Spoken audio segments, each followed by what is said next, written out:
Praise the lord. అంతట యేసు వారితో కూడా గెత్సెమని అనబడిన చోటికి వచ్చి, నేను అక్కడికి వెళ్ళి ప్రార్థన చేసి వచ్చు వరకు మీరిక్కడ కూర్చుండుడని శిష్యులతో చెప్పి, పేతురును జెబెదయి ఇద్దరు కుమారులను వెంటబెట్టుకొని పోయి ద్రుక్కపడుటకును చింతాక్రాంతుడగుటకును మొదలుపెట్టాను.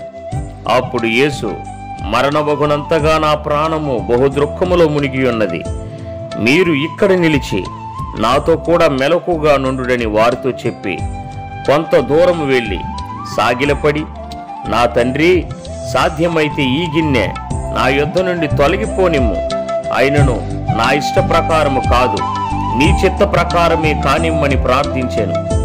ఆయన మరలా శిష్యుల యొద్దకు వచ్చి వారు నిద్రించుట చూచి, ఒక గడి అయినను నాతో కూడా మేల్కొని ఉండలేరా?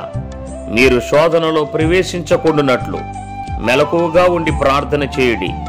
ఆత్మ సిద్ధమే గాని శరీరము బలహీనమని పేతురుతో చెప్పి మరలా రెండవ మారు వెళ్ళి, నా తండ్రి, నేను దీనిని త్రాగితేనే గాని ఇది నా యొద్ద నుండి తొలగిపోవుట సాధ్యము కాని ఎడల నీ చిత్తమే సిద్ధించుగాక అని ప్రార్థించి తిరిగి వచ్చి వారు మరలా నిద్రించుట చూచెను. ఏలయనగా వారి కన్నులు భారముగా ఉండెను. ఆయన వారిని మరలా విడిచి వెళ్ళి ఆ మాటలే చెప్పుచు మూడవ మారు ప్రార్థన చేసెను.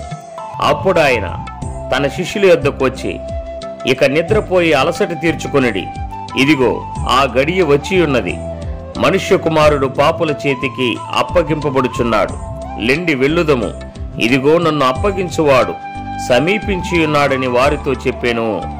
మత్తయి సువార్త 26వ అధ్యాయము 36వ వచనము నుండి 46వ వచనము వరకు.